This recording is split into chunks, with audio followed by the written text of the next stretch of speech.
Well, thank you so much for joining us here today. I know there's a lot on our plates, most of us every day, and I always appreciate when you take time out of your valuable schedule to be able to join us here. And I really strive to get you some interesting guests and different perspectives so that it'll be worthwhile. And today is definitely no exception. Today I'm really thrilled to welcome a remarkable mother-daughter team to the podcast, Evelyn and Natalie Kelly. And we're going to be talking about negotiating life through travel. And together they are experts on this subject because together they've traveled across all 50 states in the US, 88 countries across 7 continents, co-authoring the best-selling book, Have a Love Affair with Travel, Your Ticket to an Exhilarating Life. I'm a huge travel fan. I'm all about negotiating your best life, so I just had to have them come and share with you. Natalie spent over 30 years breaking barriers in pretty high pressure leadership roles, from being the youngest female staff director of the Florida Senate to becoming a nationally recognized Alzheimer's and aging policy expert, and now CEO of Florida's behavioral health system. And Evelyn, at 90 years young, clearly given her vibrancy, has authored 22 books, remarkable, on health and medicine. She earned her Ph.D. while working full time. And she continues to speak, write, and frankly, to inspire. And her motto is, I've been to 88 countries and I want to hit 100 by the time I'm 100. So brace yourself. Their message is powerful. And they recognize that travel isn't just about seeing the world. It's about learning empathy and confidence and adaptability and resilience. And today we're going to explore how travel might be the ultimate classroom for feminine negotiation. So why don't we dive right in? And you guys have called travel the ultimate negotiation training ground, which really caught my attention. Can you maybe share a story where a travel experience taught you a valuable negotiation lesson or life lesson? I certainly can. I'll start in Morocco. How about Mhm. Morocco? This is one of our first tours, our first times we traveled overseas. So this was very, very new for us to travel overseas like that and to be confronted with individuals that just were very persistent about selling their goods, right? Oh, And I think you know what I'm talking about I when you do. different countries and you have small little individuals coming up to you and will just not leave you alone. Yeah. Well, that's exactly what happened to us. And as negotiators at that time, and I was a lot younger, actually about 30 years younger, I really didn't have the skills. I didn't. And so, but I will tell you, this one instance really started that road down to really understanding the art of negotiation. We had these little individuals coming up to us, this young little boy would say, you want to buy a drum set, you want to buy necklaces, just constantly. And we would smile, and that was nice. And we would just keep going on. And we'd say, oh, that's how nice is that? We're from the South. We're sweet. We're kind. I'm not gonna be rude. I'm not going to say, get away. I Yeah. don't do that. I don't do that at all. So we were kind and nice. Well, that's a mistake. Not only did he come up to us, but maybe about 20 other little boys came up to us Yeah. and just would not let us be. And so I got to a point where I just would not talk to them and I kind of gave them the evil eye, and they were on my mother because my mother is kind. She was just saying, oh, that's sweet, darling, that's kind, that's cute, but no, thank you. They just would not let her go. So Yeah. finally I said, stop. Go away. And the little boy turned around to my mother and said, she's not happy. She must be happy. I'd be happy if you'd leave us alone. And so he goes, but we want you to be happy. So finally they left. And I really felt bad about that. And when we got on the bus, I saw him and the other little boys, and they were showing us that little drum set, which kind of caught my eye. I just didn't want them to know that. Yeah. And so I went down and he was selling it for $20. And I said, you know what? Since you are so persistent, I will give you a $5 bill and I will take those drums. I gave him the five, he gave me the drums, and we waved goodbye. But that was really kind of my first kind of experience of negotiating prices and negotiating, products and really actually negotiating smiles because Yeah. I was just fed up with that. And I know that every one of you all know what I'm talking about when you travel overseas. Has a little drum set I do. in her among her great souvenirs. Displays. I have right in the middle. Yeah, kind of iconic stature. It's funny that you say that. I remember it was probably about 30 years ago that I went to Morocco and I had totally forgot that experience. But you're right, although mine wasn't kids, it was like older gentlemen who were again so persistent. And you've got to be in the mood for that sometimes, right? To be able to. I mean, when you're in the mood, it's a lot of fun, having those negotiations. But when you're not, oh my gosh, it's borders on harassment. Now, I love that with you guys traveling so much. I think a lot of people hesitate to step into the unknown. Like, and I must say, for me, I don't know about your experience, but I found Morocco was very different than the culture was different. The gender issues were different. It was one of the places I felt probably a little more vulnerable than I had traveling other places before. And I think a lot of people get nervous about that. So, what advice would either or both of you have to give to someone who wants to harness travel as a way to build confidence and negotiation skills in their daily lives, but they're maybe a little nervous to do it? I would like to mention the Egypt. Now, I don't know. We had another experience in Egypt in which now these are adults too. Yeah, And now, if you want persistence, they not only that they come up and give you something, yeah. and they'll hand you something. I'm going to give you this beautiful little yellow scarf. Well, you take it. And you think Pay it's me. free. Well, Yeah. Been there. Well, you don't pay them, and they just will hassle you to death, mhm. and so forth. I think one of the things that we would talk to other tourists. Now, how do you do this? Do you just ignore them? Number one, you don't say anything to them. Yeah. Number two, you if you are do say something to them, then they expect you to bargain. Yeah. So you don't. Number three, if you will say mine, like you're a German, because they did not like Germans. Some areas, some countries, Yeah. you get away with that. In other countries, you can, Yeah. but a lot of the Good to Middle East. know. But to answer your question, I would say to get out of your comfort zone. Your comfort zone actually keeps you in place. And I know, humans are very habitual and we like doing the same thing. When you get up, you do the exact same thing every morning and you feel comfortable with that. And what happens in life, we tend to get in our comfort zone and life tends to pass us by. What we encourage people to do is get out of that comfort zone. It may take a little bit to take that jump to get out of your comfort zone.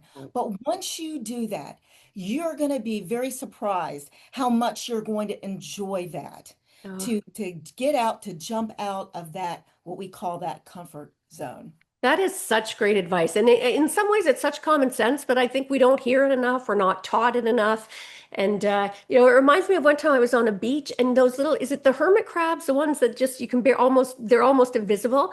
And I sat mesmerized. This hermit crab popped up and wanted to venture out and it went, and then it would hear the waves crashing on the beach behind it, like pretty far away. And it would immediately go back down into its, and it must have done like an hour, I'm talking, and it never did venture more than probably 6 inches. And I thought, what an incredible metaphor for life. It had all the space and safety in the world, and it never took the chance. So I love that. And Evelyn, I was laughing when you were saying about Egypt because Egyptian men they have the corniest lines sometimes. I found in all of my chats, like, "Oh, is your father a thief?" And it's like, "Huh?" Because he stole the stars for your eyes or something. I can't remember, but I was like, "Oh my gosh!" So that was a navigation or a negotiation in itself. Just wait till you go to Turkey. Oh, yeah. When you go to Turkey, they'll call you Yeah. are you a movie star? No.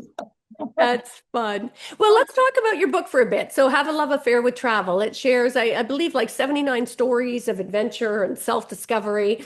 Do you have any particular stories for again, either or both of you that really jump out at you as maybe best demonstrating the power of, so-called feminine traits like empathy, intuition, connection as negotiating tools? I would say, how about Vietnam? Okay, Vietnam. Mhm. Natalie did a real good job on this one. You will appreciate that. Vietnam, I really did not want to go there. Yeah. And I didn't want to go there because of just of our history of the United States Ah, and just the things that I've heard when I was young, very, very, very young. yeah. But when we went, it was eye-opening. Yeah. I enjoyed it. I enjoyed educating myself and understanding what our warriors went through when they were over there, understanding what they went through when we went there on their turf, Yeah. and the fact that now this is a very vibrant country. Unfortunately, their government is communist, but they believe in capitalism. And therefore, when it comes to commerce and living, they're doing quite well. Yeah. And it is such a beautiful country and also very beautiful people. I've heard that. I've And I never been there. Yeah. found that their motto is, and it's an unofficial motto, but is to always look forward, don't look back. And we learned that when we went there, we were trying to figure out how to cross from one side of the road to the other side of the road. Now, here in the United States, that's easy. You'll have a crosswalk, it'll tell you when to go, but not in Vietnam. Yeah. And especially when you have thousands, and when I use the word thousands, it really is thousands of motor scooters coming at you Oh, at different wow. directions. Yeah. It is a different world there. And so when you're trying to cross, you better think of it this way. Go forward, don't look back. And our guide Uh-huh. is just a walk. You just walk and look forward, put your hand up, never stop, and you get to the Yeah. other side. You will not get hit. But if you stop, if Yeah. you turn around, if you hesitate, you will get hit. Yeah. And so that's kind of the whole motto of Vietnam. Yeah. Move forward, never back. And that is something we really learned there. And what a great metaphor for life. As you were saying that, I'm like, oh my gosh, we spend so, and I had a version of this chat with one of my boys the other day because he keeps agonizing over this, this girl that he dated a while back and all the fallout from that. And I'm like, oh my God, just quit looking back. The energy, the negative energy that's expended, just move forward and embrace it. And sorry, Evelyn, I think you're going to say something. I just thought Natalie was going to tell you this story. They have these beautiful things that you go into bazaars, and what they expect is you to bargain. And so Natalie came in with this cutest fashionable hat. Oh, she's short. I just so happen to have this beautiful Chanel. Oh, You know, nice. that's real, right? This beautiful Chanel, right? Oh, gorgeous. I love that. I said, how much did you pay for it? $5. I bargained them down. They wanted what, 20 or 30? Yes, they Yeah, I did. bet. And we but- figured out how to really negotiate But through. if you don't negotiate, they expect it. Yes, yes. And we've got to get over that culturally when we travel because I think we're afraid to. And people used to say to me, because I would often offer like, 20 cents on the dollar basically of what they were originally asking as my starting negotiation point. And people with me would be like, oh my God. But sure enough, I consistently got way better deals than anybody in the traveling group by just they love playing that game, right? I mean, it's they pride themselves on their skill on it and it's so much fun. So and Right, great. because in the United States, we have fixed prices. Yeah, Yeah. You yeah, don't, there are very few places unless you go to a true. flea A market, maybe you market. can Right, negotiate but or in other countries though, that's what is expected. So you better learn those skills. Yeah, yeah, absolutely. And embrace it. Like have fun with it, I think. And a great deal, by the way. That hat is stunning. And so now you talked about Vietnam's motto. And Evelyn, I mentioned, your motto about hitting 100 countries by age 100. And I find that so inspiring. So how, if at all, has age shaped the way that you approach travel and negotiation? I would say because I am a Southerner and we don't negotiate. Really, we just if they ask you whatever price you have, that is why travel was a shock Yeah. when you would go over and they expect you to negotiate. Because I remember we went into in Mexico. It was at one of these big memorials or big pyramids. Yeah. And they had this plate. It's like a sundial. It was beautiful. It's a big round with painted and embossed and everything. And I said, "How much do you want for it?" He said, $35. And I said, how about two? You're even more aggressive starting point than mine. I finally got it for five. Oh my God. Natalie Mhm. saw it and she went back and I said, "Now you make sure you get," he said, "Okay, I'll give her the same price." That's awesome. I love that. And Natalie, how about you? How has negotiating alongside your mom influenced your own style, if at all? Well, alongside her, it's really helped me because the fact is that she is when she travels and also just in normal life, mother is so gracious and so Mhm. accommodating and so loving. And unfortunately, people sometimes will take advantage of Yeah. that Yeah. because they think it's easier, Yeah. you know. And so I have kind of become, and I'm that way too, but with my mother or with other people like that, I'm kind of a little bit more of the protector. Yeah. I'll be kind of a harder, I'll have that harder edge. So Yeah. it actually in life, travel has helped me Yeah. learn how not only just the negotiating skills, but how to have kind of take that leadership role. Yeah. And of course, that's helped me with my professional life because that's exactly what I do every day. You know, that is what, as soon as we left you talking about when we were on the summit, you started saying, I just used this negotiating skill this week. Yeah. She had to negotiate a A contract contract. with a guy, and I'm not sure how high he started and how low you But started. it doesn't matter. Still, we were able to work it. We Oh, worked the Yeah. contract, and that's just it has really helped.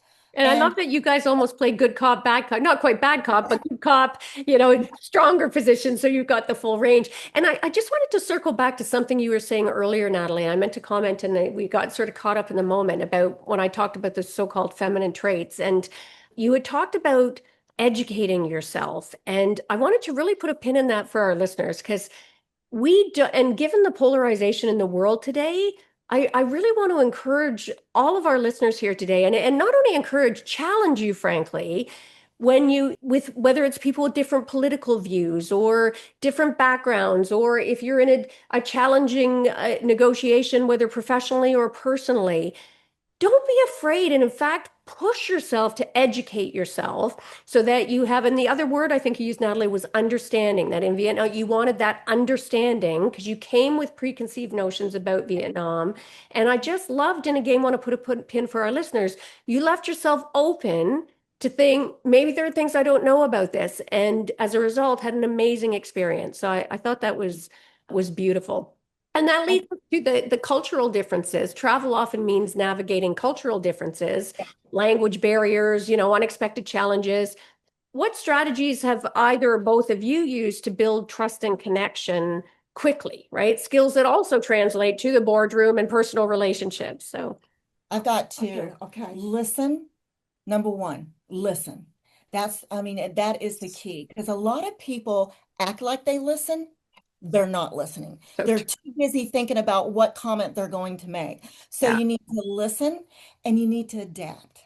You need to adapt. So when we go to countries, of course, we listen. We want to understand the cultures, their politics, their government, their education. That's what we do. I know, everybody likes to travel and sit on the beach, and I understand that because I like to do that too.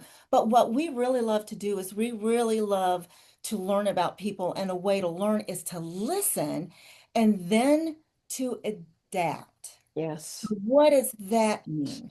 It means that, you have to understand that different cultures, they do different things.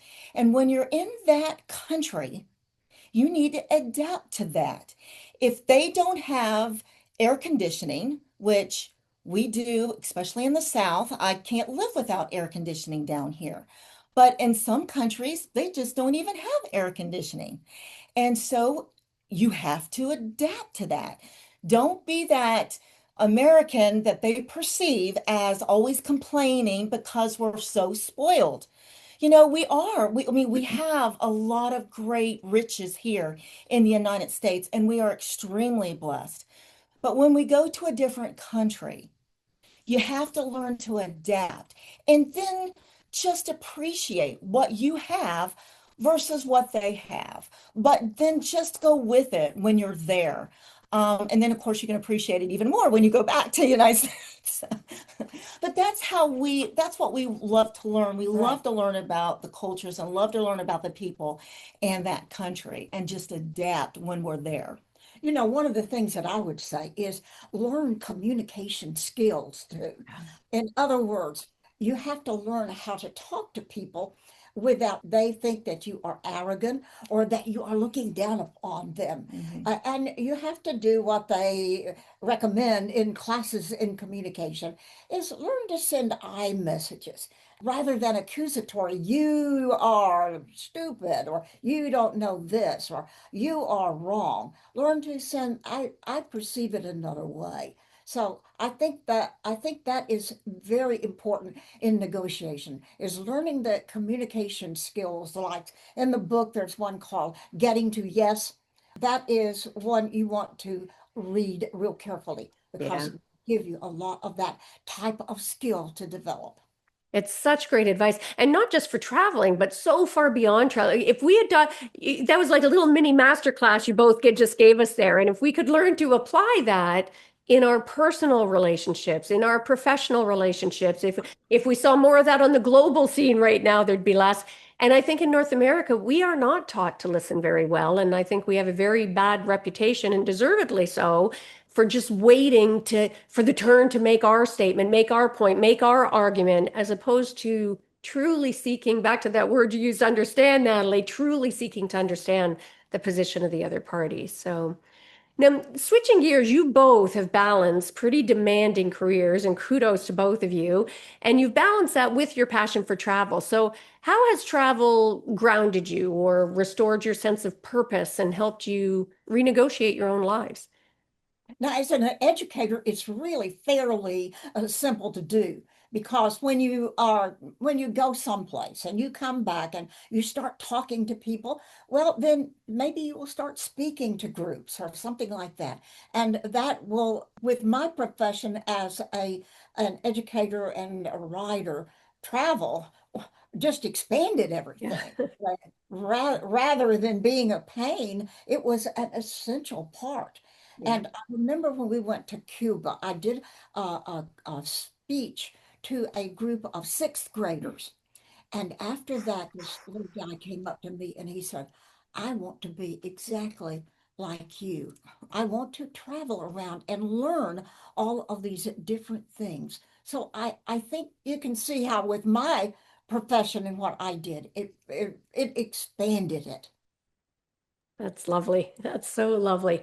And I think many of us see travel as just leisure. And I forget which one of you had mentioned that about just going on a beach, and that you guys love going and learning and expanding sort of your understanding. And I think people don't see it as life training, which I've always loved travel for that. To me, it makes us bigger, better people, right? The more that we experience. So how would you reframe travel as a form of lifelong learning and empowerment? What would you say about that? This is this is a question I love to answer. And the reason is this. It's because how do you know, or how well do you know about the way you live here in the United States unless you go and experience other countries? Now, I know that when people experience other countries, they'll go to Ireland or, France, England. Those are, I would say, simpler or easier countries to go to, which I highly recommend, kind of like a step. If, don't go immediately to India because that is just a real far switch from, for cultures, different cultures. than our culture. But to me, it's when you go to a country like Russia or a country that has a very extreme culture from our culture, Yeah. you will then learn and understand what we have here in the United States. And you will appreciate the United States a lot more. Nowadays, at a college football game or wherever I'm at, and we stand up and we sing the national anthem, I will sing it. Yeah. And I will sing it because I have been to Russia. Yeah. And everybody will look at you like you're crazy, and then they'll join in. Yeah. But And I yeah. would like to just mention this, and I think I'm going to have Natalie follow through with it. The other day, she went to a meeting and won this basket, beautiful basket, and it Ah, was filled with things related to flamingos. Well, now, flamingos are real in now to decorate your house with flamingos and so forth. And we have some little relatives. It's my older daughter's grandkids. We have three girls, ages 8 to 10. yeah. And Natalie had this wonderful idea. Mhm. We had a little flamingo, a little pillow, Everything you can think everything. of, there's flamingos on it. It's about 15 different items. Yeah. And So I don't want flamingos. I don't need flamingos. But I thought, this would be a great idea. For Christmas, have the flamingos, have all of them laid out. There's about 15 of them, and we have three. I have three nieces, so each niece will pick out five, and then what we will do is we will work with them. They will negotiate. If Yeah. one of the nieces wants something else, they will learn those negotiation skills. What will you give me for that flamingo pillow? And I thought that was, wow, that I is love that really idea. cool. I So love that now, idea. You're not getting they're my not going to probably be happy about it, but it gives them a great foundation of negotiating. I love that. What a great idea. And for our listeners, Joe, something to do for your next holidays, wherever you're gift giving. And how much fun for Korea instead of sitting there just ripping in a frenzy, presents open where people don't appreciate it. clean up all the paper. Yeah. Um, I think another thing is, I don't know if you've ever been to these parties where you go up and pick out a gift. Okay, your number. If Yeah. you're number one, you go pick out. Okay, and let's say it's a slicing board or something like that. And then number two gets to pick out a gift, and then if they want your gift, then they can get your gift. Yes. Anybody They can down the steal it. line can get your gift. Yeah. So you have to negotiate, and the way you negotiate is hide it. Yeah. Fine. That's funny. And actually, I want to circle back to something, Natalie, before I forget. My brain's a sieve these days. When you were talking about how when we travel places, it can really enhance our appreciation for where we live, which is so true.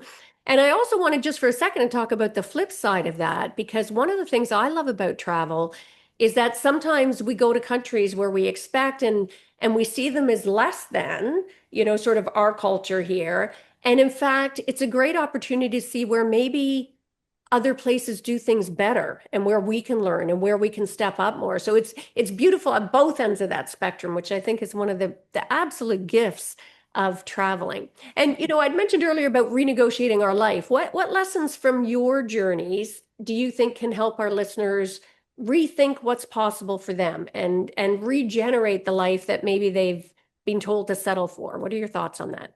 I think that you have to realize, just like we were talking before, you look forward and you don't look back. Yeah. And I believe that is important. Yeah. Learn the negotiation skills. Think negotiation or think negotiation. Let's not even use negotiation. Let's Yeah. use the term just being polite. Yeah. And you want, and then the other person may want something too. So you have to work that out. And I think compromise is the seed of negotiation. Yeah. I get asked all the time, how do you balance your life? How do you work? I work 40, 50, sometimes 60 hours a week in my day job. Then at night, we're working on another A book. new book right now. Have a love affair with the USA. Yeah. But what I tell them is that what you have to do is you just have to go. I just use that word, go. Don't let life pass you by and say, oh, I'm going to wait for the right time, because Yeah, the right time may never be the absolutely. right time. You need to go. Now, I always say what we have done is we've used our book, Have a Love Affair with Travel, as our guide. And it's a secret on how we actually have changed that life that we were in from our normal life and not getting out of our comfort zone and changing that to every single year we are traveling Yeah. and we look forward to it. And it's that hope. It's that distant excitement that I know is going to happen in a couple of months or so. And so I always encourage people, there's always a way to travel. It doesn't necessarily mean you have to go to India or Australia or those big trips like that, which we highly recommend you Yeah. doing if you want to do it.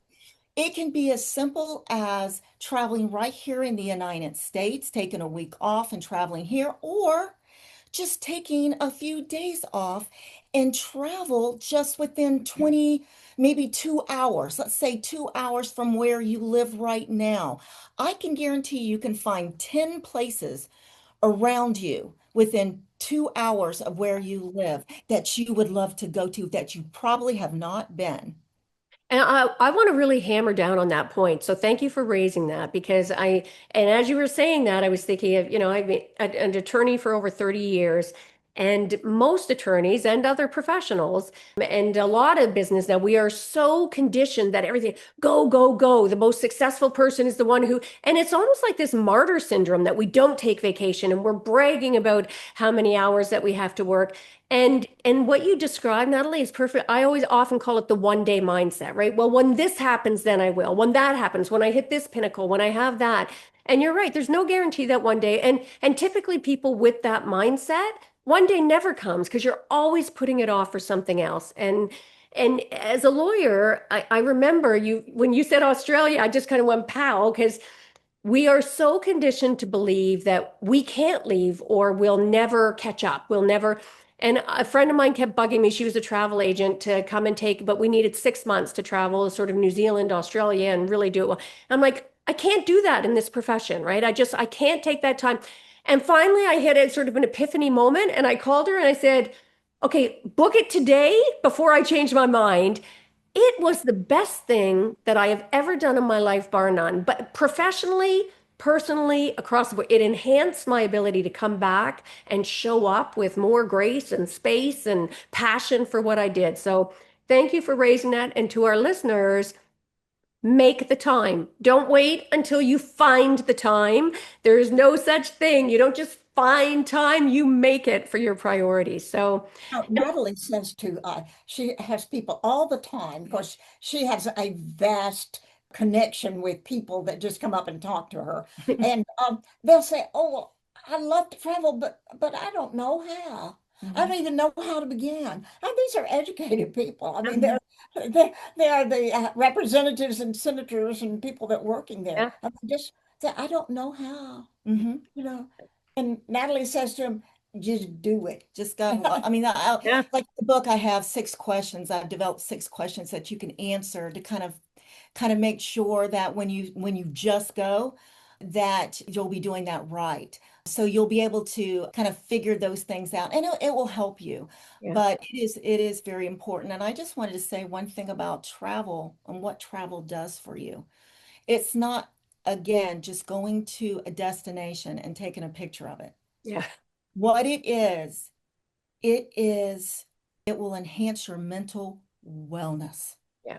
That is why when people, because I have a very stressful job, and I know when you were an attorney, I understand that world. But when I would leave I would leave it. Now, it was hard for me to leave, and I was working right up there at the end. In fact, I Same. would do my On the work, plane. yes, on the plane. But man, once I'm in that country, forget it. I'm out of there, and it helped Absolutely. me.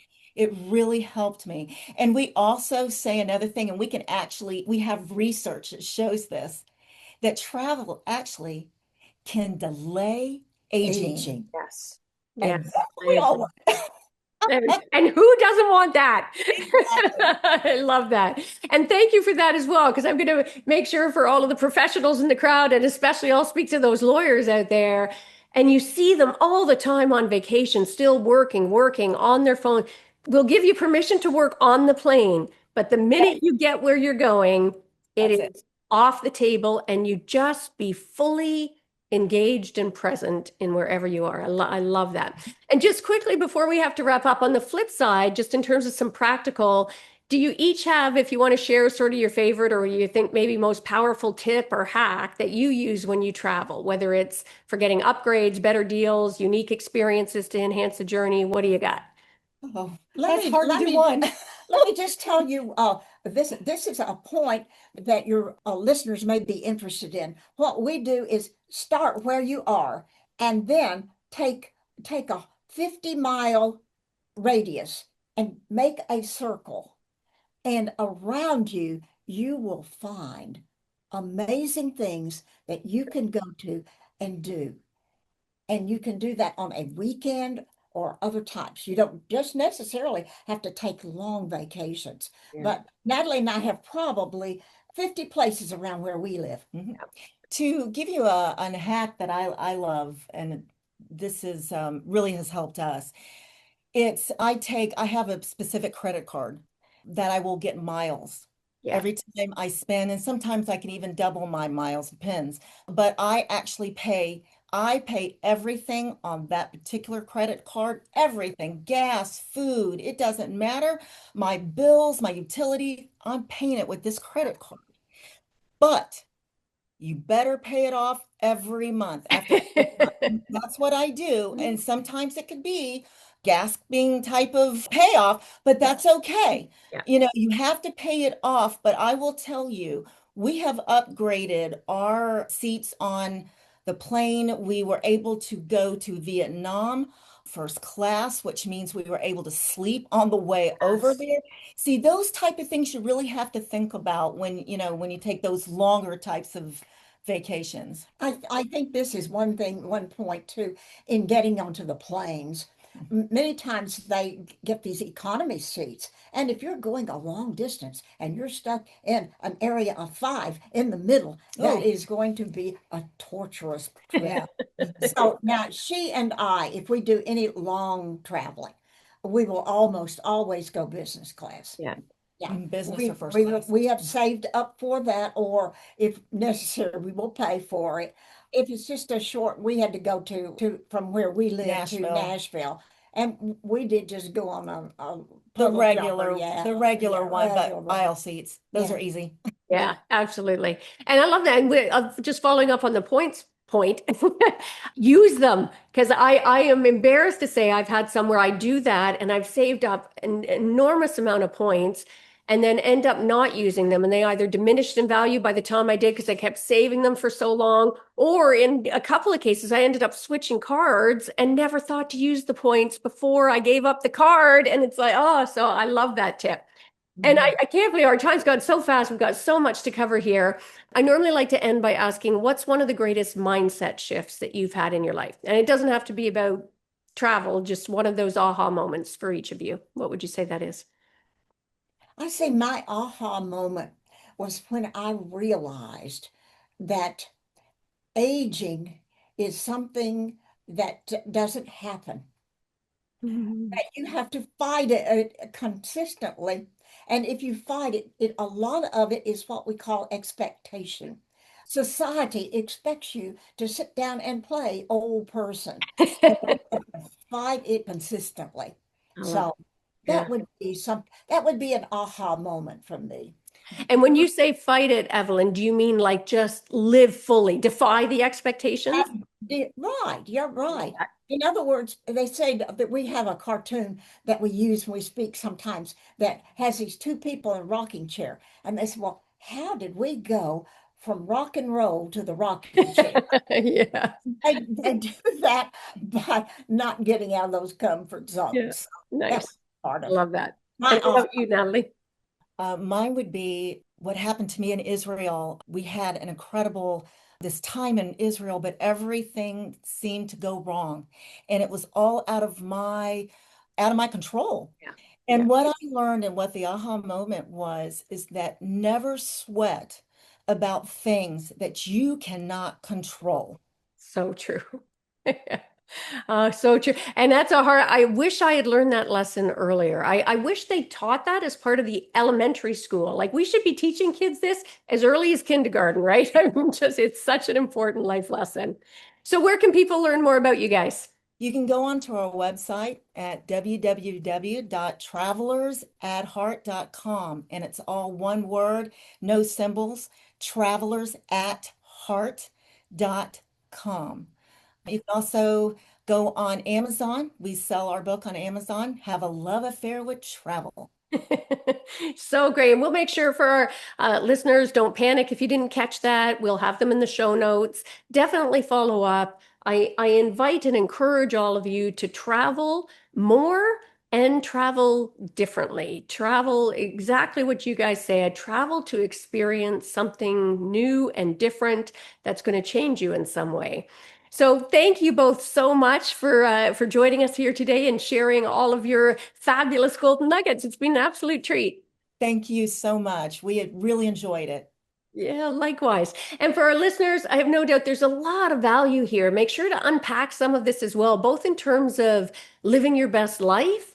A lot of these, what we've talked about here, extends well beyond travel and into your personal and professional life and beyond. And also really re-examine how you're living your life in terms of travel and how maybe that can help up level your life. Make sure to subscribe if you haven't done that already and give the gift of sharing. Share this episode with other people so that we can get that travel bug going and everybody can live into their best possible life.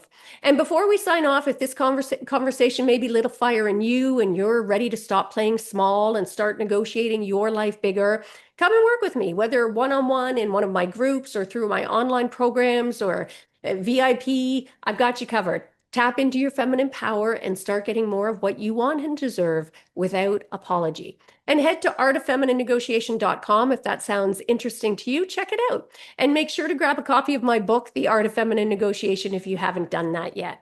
And that's a wrap. Remember, every moment is a negotiation. So choose presence, choose power, choose purpose. I like to think this isn't just a podcast, but a movement. And together we're redefining power, one conversation at a time. So until next time, take care.